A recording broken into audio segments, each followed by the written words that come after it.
반갑습니다. 2부의 문을 활짝 열었습니다. 2부에는요, 일본 취업에 대해서 보다 자세하게 알아보고자 하는데요. 그 전에 신세미 캐스터의 취업 정보 알려드림 먼저 만나보시죠.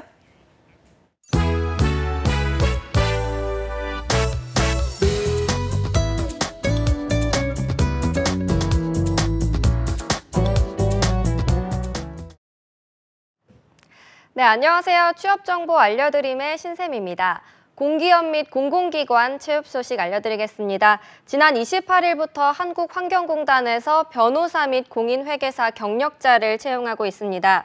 3년 이상 경력자를 찾고 있으며 공단 인사규정에 따라 60세 미만이신 분과 변호사 공인회계사 자격증을 소지하신 분들의 지원이 가능합니다. 우대사항으로는 해당 분야 5년 이상의 경력자 및 해당 분야 박사학위 소지자입니다. 모집기간은 4월 6일 오후 3시까지입니다. 또 독립기념관은 어제 2일부터 연구 및 자료 발굴 계약직 채용을 진행하고 있습니다. 한국근현대사 전공 석사학위 소지자로서 관련 논문을 한 편 이상 발표했다면 지원하실 수 있습니다.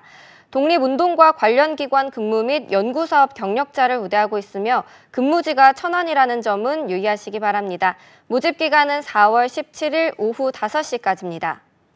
그리고 한국무역공사에서도 오늘부터 신입사원 및 체험형 인턴 채용을 시작했습니다.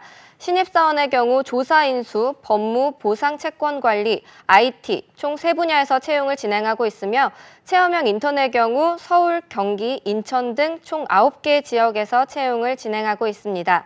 다만 9개 지역 중 근무가 가능한 한 곳만 지원이 가능하며 중복 지원은 불가능한 점, 그리고 15세 이상 34세 이하 및 취업이 결정되지 않았고 모든 채용 전형, 연수 및 근무 참여가 가능하신 분들만 지원이 가능한 점 유의하시기 바랍니다.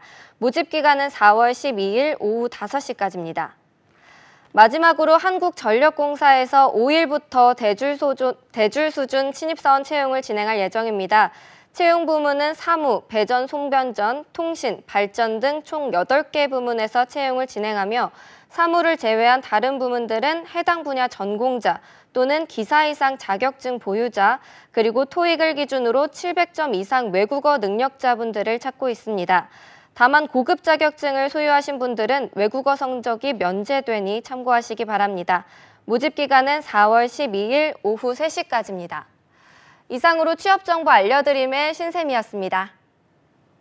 네, 가깝고도 먼 나라 일본 취업에 대해서 한번 다가봐 보는 시간을 갖도록 하겠습니다. 저희가 화요일마다 만나뵙는 분이죠. 일본 취업의 신 김보경 대표님 나오셨습니다. 안녕하세요. 안녕하세요. 네, 잘 지내셨죠? 네. 네, 봄이 정말 금방 또 다가왔더라고요. 네. 저희가 처음 뵀을 때는 좀 추운 날이었는데, 그렇죠? 네. 네.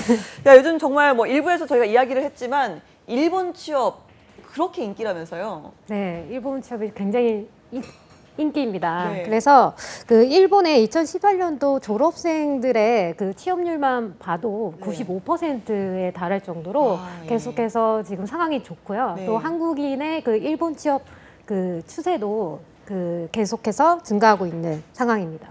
그렇군요. 사실 뭐 옆 나라 얘기지만 이렇게 취업률이 그렇게 높다고 하니까 일단 부러운 마음부터 들지만 또 우리 청년들이 일본에 가서 일을 할 수 있는 것만으로도 지금 반가운 소식이니까 일단 오늘 일본 취업에 대해서 한번 제대로 알아보도록 하겠습니다. 자, 일본 취업할 때 이제 준비를 할 점이 따로 있다고 들었거든요. 어떤 점이 있을까요, 대표님? 네, 일본 같은 경우는 이제 신입 채용 수요가 많거든요. 네. 그 신입 채용 시에는 그 잠재적인 그 성장 가능성을 염두에 두고 네. 포텐셜 채용을 합니다. 그래서 지금 당장의 결과보다는 앞으로의 본인의 성장 가능성에 대해서 어필을 해야 합니다. 그리고 채용 시에는 이제 상반기 채용 시기가 그 한국은 상반기, 하반기 두 개로 이렇게 나눠져서 이제 많이 진행이 되는데 그렇죠. 일본 같은 경우에는 상반기에 이제 몰려서 이제 채용이 많이 진행돼서 그 채용 스케줄 또한 여러분들이 확실하게 좀 철저하게 준비를 하셔야 합니다. 그렇군요. 일단 스케줄부터 좀 참고를 하고 본격적으로 전략을 세워야 되지 않을까 하는 생각이 듭니다. 자, 저희가 매번 일본 취업에 대해서 이야기를 할 때마다 포텐셜, 성장 가능성, 잠재력 이런 얘기를 하는데 사실 이런 부분에 있어서 취업하는 청년들이 자신의 성장 가능성에 대해서 어필을 할 수 있는 게 많지가 않은 것 같아요. 네, 아무래도 단순히 그냥 스펙을 늘려서 자격증 횟수를 올리는 게 예. 쉬울 수가 있을 것 예. 같아요, 반대로.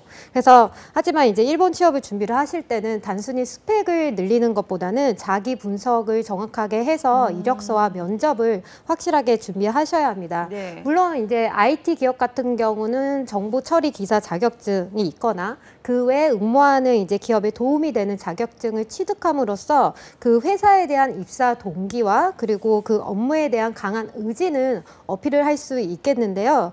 하지만 그 스펙들 그리고 자격증들이 이제 최종 결과를 좌지우지하지는 않습니다. 예.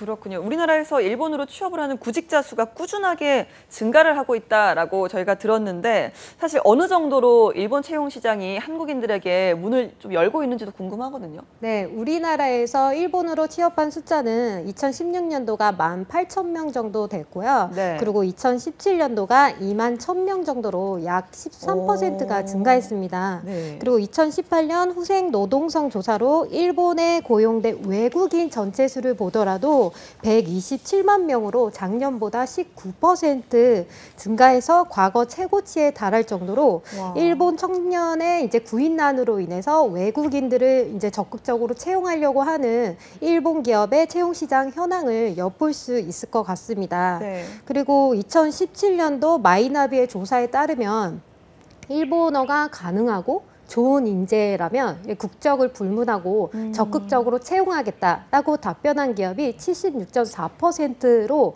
외국인들에게도 굉장히 오픈되어 있는 것을 저희가 알 수 있을 것 같습니다. 그렇군요. 일본어만 가능하다면 일단 국적 뭐 이런 거 없이 그냥 모두 다 받아들일 수 있다. 뭐 이렇게 네. 말을 했다고 하는데 자, 해외 취업에서 말씀하셨다시피 이 언어가 정말 중요하잖아요. 이 언어가 안 되면 일단 본인이 많이 답답할 것 같고 일을 하면서도 여러 가지 난제들이 많이 만날 것 같은데 실제로 사회초년생 입장에서 이 어느 정도 일본어를 할 수 있더라도 또 비즈니스에서 쓰는 일본어는 또 다르더라고요. 네, 이런 부분에 있어서 좀 여러 가지 에피소드가 있을 것 같은데 어떠세요? 대표님도 그런 경험이 있으셨나요? 네, 저도 있었습니다. 기업마다 다르겠습니다만 제가 생각했을 때는 외국인이라서 어려운 것보다는 아무래도 익숙하지 않은 환경에 이제 예. 가서 적응을 해야 하는 게 쉽지는 않잖아요. 그럼요. 네, 그래서 어려움을 많이 겪는 것 같습니다. 아무리 일본어를 공부를 했다고 해도 익숙하지 않은 비즈니스 일본어를 구사를 해야 되고 그리고 처음 경험하는 비즈니스 문화 그리고 일본 생활 문화를 한꺼번에 접해야 하기 때문에 굉장히 어려울 수 있습니다. 예. 그래서 이게 일본에 본인이 와서 어려운 건지 아니면 내가 외국인이어서 그런 건지 아니면 사회 초년생이어서 어려운 건지 이런 혼란스러움을 겪을 그렇죠. 수 있을 것 같아요. 저도 일본어에 대해서 굉장히 자신감이 있었는데도 네. 불구하고 입사한 후에 그 일본어로 이제 비즈니스 이메일을 써야 되잖아요. 네. 그걸 쓰는데 굉장히 고민을 많이 했었습니다. 아. 이게 이 경어가 맞는 건지 네. 아니면 이 문장이 신뢰되는 표현은 아닌 건지 굉장히 고민이 많았었어요. 그래서 지금은 이제 3분이면 뚝딱하고 이제 틀릴 만한 와. 것도 그때는 30분이 걸렸었거든요. 네. 네. 근데 그럴 때마다 저뿐만이 아니고 다른 이제 한국 청년들에게도 이제 물어보면 그때마다 선배들이나 이제 상사 직원분들께서 굉장히 많이 도움을 주신다고 합니다. 그래서 나름 적응을 잘 하고 있다는 얘기를 많이 듣습니다. 아무래도 입사 초반부터 교육을 전제로 성장 가능성을 염두에 두고 채용을 하게 되잖아요. 네. 그러니까 선배들도 그렇고 상사분들도 그렇고 이런 교육을 하는 것에 대해서도 굉장히 익숙한 부분이 많이 있는 것 같아요. 네. 그래서 자연스럽게 그런 문화가 계승이 되고 있기 때문에 내가 외국인이라서 힘들겠지 이렇게 생각하지 말고 나도 할 수 있다라는 네. 자신감과 그리고 주변에서 많이 도와주기 때문에 걱정 안 하셔도 될 것 같고요. 그리고 여러분들이 나 외국인이다 이렇게 의식하는 것처럼 일본 기업도 이 사람 외국인인 거 알고 채용했기 때문에 적극적으로 도와주려고 하고 있습니다. 그러니까요. 일단 뭐 인정을 할 건 인정을 하고 하지만 내가 열심히 하겠다 이런 마음만 있으면 회사에서도 얼마든지 예쁘게 봐주고 또 키워줄 수 있다는 게 또 일본 채용의 장점이니까요. 자, 일본 시장에서 그렇다면 이 한국인 구직자들을 어떻게 평가를 하고 있는지도 사실 궁금합니다. 네, 요즘에 이제 일본 기업이 한국인 하면 이제 영어 잘한다, 일어 잘한다, 이렇게 좀 고정관념을 갖기 그래요? 시작했어요. 네. 그래서 여러분들이 이제 일어, 영어 이제 같이 준비하셔야 될 것 같은데, 그리고 이제 한국 문화와 일본 문화가 굉장히 비슷한 부분이 많이 있잖아요. 그래서 다른 외국인들보다도 한국인들이 이 일본 문화에 대한 이해력이 높다라는 좋은 평가를 받고 있습니다. 그렇군요. 아무래도 같은 동양권이고 워낙 가까운 나라이기 때문에 여러 가지 많이 겹치는 부분이 있지 않을까 생각이 됩니다. 자, 일본 취업 준비할 때 아까 구직 스케줄 꼭 이렇게 정리를 하라, 알아둬라라고 말씀하셨는데 일본의 구직 절차는 어떤가요? 우리나라랑 좀 비슷한가요? 네, 우리나라 많이 비슷하고요. 네. 전체적인 큰 틀은 매우 비슷합니다. 일본 현지에서 진행되는 경우 같은 경우는 채용 설명회를 일단은 참가를 해야 되는데 이 채용 설명회 참가가 필수인 곳도 있어서요. 오, 네. 미리 확인하셔야 되고요. 그 다음에는 이력서 제출, 적성 검사, 그리고 면접이 2번에서 5차례 정도 진행이 됩니다. 적성 검사의 순서는 이력서 제출과 그리고 면접 전후로 진행되는 경우도 있어서 이거는 기업마다 매우 다르기 때문에 이 부분도 확인하셔야 될 것 같고요.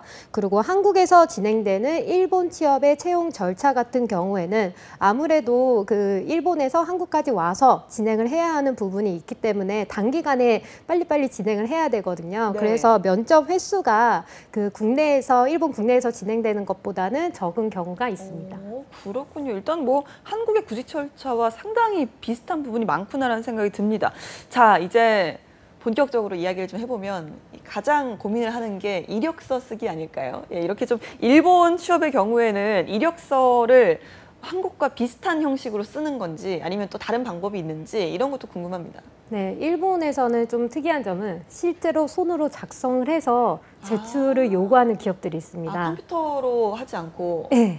손글씨로. 네, 손글씨로 직접. 그래서 네. 저도 일본 취업을 준비를 할 때 한 50%는 손으로 직접 그래요? 작성을 해서 우편으로 이렇게 발송을 했던 기억이 있는데요. 네네. 그래서 이런 경우에는 보통 이제 일본 대학교 내에 그 매점에서 그 학교에서 발행된 이력서를 판매를 하거든요. 네네. 그래서 그거를 구입을 해서 손으로 이제 작성을 해서 우편으로 보내면 되는데 이 한국 대학교 같은 경우에는 그렇게 대학교에서 발행된 이력서가 매점에 판매가 안 된다는 얘기를 들었었는데 네, 그럴 경우 없죠. 네네. 네, 그럴 경우에는 이제 자유 양식으로 네. 작성해서 내시면 됩니다. 그러군요. 근데 굳이 이렇게 요즘은 뭐 우리나라에서는 정말 보기 힘든 게 이제 손으로 쓴 이력서가 아닐까 싶은데 이렇게 좀 수기로 쓰는 이유가 있나요? 네. 이 부분은 경험과 스킬보다는 그 사람의 마음가짐과 열의를 판단한 정성. 정성. 그런 것들을 이제 확인하기 위함이라고 합니다. 한자는 잘 썼는지, 그리고 글씨체는 정성스럽게 썼는지, 네. 그리고 뭐 단어는 적절하게 썼는지, 줄은 잘 맞췄는지, 네. 이런 부분도 다 확인을 하고요. 그래서 그런 것들을 보면서 이 응모자의 됨됨이와 그리고 그 응모에 대한 열의를 판단한다고 알려져 있습니다. 이게 그것도 그럴 것이 기본 수정 테이프 사용이 불가능하거든요. 네. 그래서 그러면 오타가 나면 다시 사는 건가요? 다시 써야 됩니다. 그래서 다 이거 써놓고 악필은 힘들겠는데요? 네, 그러니까요. 그래서 어. 연습을 뭐 10회, 20회 정도는 하고 네. 집중해서 이제 마지막까지 완성을 해야 됩니다. 근데 다 쓰고 나서 마지막에 그 한 단어가 틀리면 네. 다시 써야 되는 상황이기 때문에 네. 그런 거를 보고 이제 기업이 봤을 때 네. 이 친구가 우리 회사에 정말 응모를 하고 싶구나 그런 열의를 느끼는 것 네. 같습니다. 그렇군요. 상당히 좀 독특하지 않나 생각이 듭니다. 저도 사실 수기로 이력서를 써본 적이 없어서요. 네. 네. 자, 그렇다면 일본 회사 취업 준비 시에 좀 일본 회사에서 구직자에게 요구하는 이력서 양식이나 폼이라는 게 따로 있을까요? 네, 이력서와 엔트리 시트라는 그 두 종류가 있는데요. 엔트리 시트요? 네, 이력서는 이제 간단하게 요약문이라고 생각을 하시면 되겠고 네. 엔트리 시트라는 것은 상세 내역이라고 생각하시면 되겠습니다. 그 한 가지 또는 두 개 다 요구하는 기업이 있고요. 또 그 질문 내용은 기업마다 매우 다르기 때문에 이 부분들을 확인을 하셔야 됩니다. 예.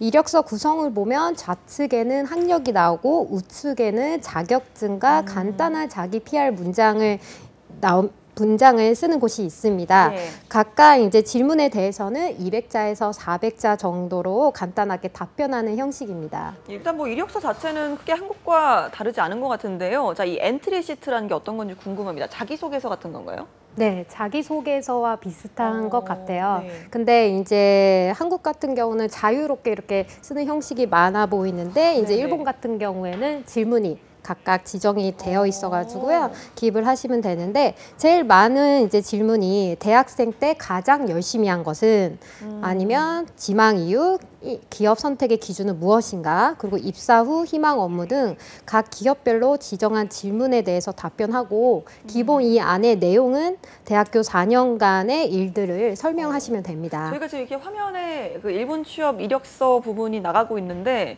2번은 이름 같고요. 3번은 뭐죠? 사진인가요? 사진을 붙이는 아닌가요? 네, 3번은 사진이 있고, 예, 4번이 이제 토익 점수를 적는 것 같고요. 네. 예, 이제 5번, 6번이 이제 뭐 질문에 대해서 쓰는 자기소개서 양식이 아닌가 싶은데 네. 이런 것도 좀 참고를 좀 하셔야겠고요. 자, 그럼 이렇게 일본을 취업을 할 때 이력서에 꼭 어필을 해야 되는 부분이 있다고 들었거든요. 이런 건 어떤 게 있을까요? 네, 어필해야 될 부분 같은 경우는 아까 말씀드린 그 본인의 잠재적인 성장 가능성을 이제 어필을 해야 예. 되는데요. 일단은 제가 주의점을 먼저 말씀드리고 싶어요. 네. 그 각 질문에 대해서 답변은 한 80%를 채워주셔야 되고, 예. 그리고 일본어 한자 변환과 조사 단어 사용이 틀리지 않도록 해야 합니다. 이거는 뭐 한국어로 낼 때도 당연한 얘기겠죠. 예. 그리고 이제 구성 내용 같은 경우는 이제 첫 번째는 결론과 이유를 기입을 하시고, 그 다음에 두 번째 그 상하통의 자신의 역할을 이제 어필을 하시고, 그 다음에 세 번째가 구체적인 행동과 내용을 서술합니다. 그리고 넷째가 그 행동으로 인해서 얻은 결과를 서술합니다. 그리고 마지막에는 그러한 경험을 응모 기업에서는 어떻게 활용할 것인가에 대해서 연결해서 마무리를 지으며 모범 답안이 되겠습니다. 이 구성 안에는 자신의 성격과 이제 실행력, 결과, 앞으로의 비전을 이제 제시함으로써 성장 가능성을 어필할 수 있는데요. 앞서 설명한 대학교 때 성장 과정을 통해서 사회인이 되어서도 계속해서 성장할 것이다. 이퀄 기업에서의 활약을 기대할 수 있겠구나 하고 가능성을 느끼게 되는 거죠. 그렇군요. 이렇게 얘기를 들어보면 기승전 가능성 같아요. 맞습니다. 기승전 성장 가능성. 네, 이게 제일 중요한 게 아닌가 생각이 듭니다. 자, 많은 취업 준비생분들이 지금 이 순간에도 일본 취업을 고민하고 계실 것 같습니다. 일본에서 좀 많이 뽑는 직종이 좀 따로 있을 것 같아요. 어떤 직종이 좀 많이 각광을 받고 있나요? 네, 뭐 기본 IT, 기계, 전기, 기술직, 영업직, 인사직종 등 다양한 직종에서 한국인 채용을 선호합니다. 특히 신입 채용 시에는 직종별로 채용하는 한국과는 다르게 일본 같은 경우는 종합직 일괄 채용이라고 해서 네. 다양한 직종을 일괄로 이제 채용합니다. 기본 잡 로테이션으로 다양한 직종에서 근무하는 경우가 많기 때문에 네. 전공을 불문해서 응모 접수를 받습니다. 그래서 모든 직종에서 한국 청년들을 환영하고 있다라고 말할 수 있을 것 같아요. 그러니까 우리나라 대학으로 따지면 뭐 자율전공, 학부제 뭐 이런 거랑 좀 비슷하지 않을까 생각이 네. 드는데요. 자, 이런 부분이 이게 종합 일괄 채용이 있다면 보다 용이하게 채용할 수 있을 것 같기도 해요. 네, 아무래도 응모 접수 시에 전공 불문으로 이제 접수를 받기 때문에 전공에 얽매이지 않고 자유롭게 응모가 가능하니까 좀 더 용이한 부분이 있을 것 같습니다. 물론 전공과 직결되는 직무에 이제 응모를 할 경우에는 아무래도 해당 전공자에게는 그 직종에 맞는 지식을 알고 있기 때문에 접근하기 수월할 수 있을 것 같아요. 네. 하지만 그렇지 않을 경우에는 그 직종에 대한 지식이 부족할 수는 있지만 그게 응모 시에 전공으로 커트라인이 쳐지는 게 아니라 네. 종합직 일괄 채용이기 때문에 여러분들이 그에 맞는 지식과 그리고 관심도를 어필해서 응모할 수가 있습니다. 그러니까 전공 때문에 얽매여 있던 한국 청년분들에게는 일본의 이 종합직 일괄 채용은 하나의 기회가 될 수 있을 것 같습니다. 그럴 것 같습니다. 자, 저희가 오늘 일본 취업 이력서 쓰는 방법에 대해서 알아봤는데요. 대표님께서 일본 취업 준비하고 있는 취업 준비생들에게 한 말씀 해주신다면 어떤 말씀 해주시겠습니까? 네, 일본 취업을 한다고 이제 마음을 먹었으면 네, 그 마음 변하지 않고 열정과 자신감을 가지고 준비를 하는 겁니다. 나는 끝까지 취업을 할 수 있다. 라는 자신감이 결국에는 최종 결과에 이제 합격을 받을 수 있게 되거든요. 네. 제가 상담을 이제 많이 하다 보면요. 네. 그 일본어 자격증이 없는데 어떡하죠? 라는 질문을 굉장히 많이 받아요. 네. 근데 그거에 대해서 아니 이력서가 일본어고 면접이 일본어인데 자격증이 왜 필요하죠? 이렇게 반문을 하고 예. 또 나이가 많은데 어떻게 하죠? 이렇게 질문을 하는 친구들이 또 굉장히 많습니다. 네. 그러면은 또 어디랑 비교를 해서 무엇과 비교를 해서 나이가 많다고 본인이 지금 판단을 하시는 건가요? 저는 또 반대로 반문을 하게 되거든요. 그래서 아직 가고 싶은 이제 기업도 정해지지 않은 상황에서 지레 겁을 먹고 이 현실이 이 사실이라는 게 바뀌지 않잖아요. 나이가 많은 거나 뭐 이런 부분에 대해서는 바뀌지 않은 것을 걱정할 필요 없고요. 그냥 본인이 가고 싶은 그 기업을 본인의 상황에 맞게 이제 선택을 해서 응모를 하시면 될 것 같습니다. 예. 지금 걱정하지 마시고요. 이 기회를 꼭 잡으셨으면 좋겠습니다. 네, 겁먹지 말고 좀 마음껏 뛰어들었으면 좋겠다라는 말씀까지 들어봤습니다. 저희가 마지막으로 김보경 대표님이기 때문에 가능한 코너가 하나 남아 있습니다. 직접 일본 생활을 하셨기 때문에 이 알짜 정보를 주신다고 들었거든요. 오늘은 어떤 이야기를 좀 해주실 건가요? 네, 일본에 이제 취업하면 네. 바로 이제 당장 급한 게 직구하기잖아요. 아, 맞아요. 집부터 구해야 돼요. 네, 그래서 오늘은 직구하기에 대해서 준비했습니다. 네.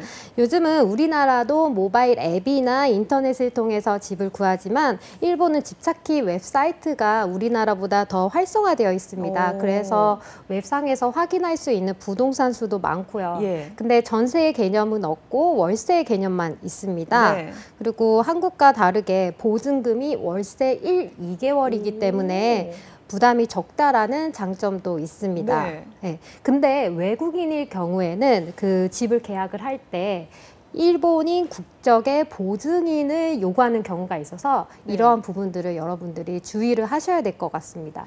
그렇고요. 대표님도 집을 좀 구하실 때 어떤 애로사항 같은 게 있었나요? 네, 애로사항이 굉장히 많았습니다. 제가 네. 일본에서 생활한 게 13년이었는데요. 네. 13년을 살아도 아 나는 외국인이구나 아직까지 그렇게 생각을 할 수밖에 없는 부분이 이 집을 구하기 집을 구할 때 그 일본인 보증인이 없어서 예. 굉장히 어려움을 항상 겪습니다. 그래서 보증인이 없을 경우에는 그 보증해주는 회사가 있는데 네. 거기에 이제 추가적으로 1개월치 그 월세 비용을 내면 아. 해주는 곳이 있어요. 네. 그렇게 되면은 보통 일본인들보다 이제 1개월 더 내고 그쵸. 집을 구해야 되기 때문에 네. 돈이 아무래도 더 많이 들고요. 그렇죠. 그리고 이제 그 집주인마다 그 외국인을 좀 별로 안 좋아하시는 분들이 아직까지는 있기 때문에 네. 그럴 경우에는 이제 또 본인이 마음에 드는 집을 구하지 못하는 경우도 좀 간간이 있었기 때문에 좀 네. 어려웠었던 것 같습니다. 알겠습니다. 저희가 또 이렇게 김보경 대표님의 살아있는 꿀팁까지 들어봤고요. 자, 마이나비의 김보경 대표님과 함께 오늘은 일본 취업 이력서 쓰는 법에 대해서 이야기 들어봤습니다. 오늘 말씀 고맙습니다. 네, 감사합니다. 네. 네, 취업이 보인다. 오늘 준비한 소식은 여기까지입니다. 내일 이 시간에는요, 취업 준비를 하느라 지친 준비생들을 위한 힐링 콘서트가 준비되어 있으니까 많이 기대해 주시면 감사하겠습니다. 저희는 내일 다시 찾아오겠습니다. 시청해주신 여러분 고맙습니다.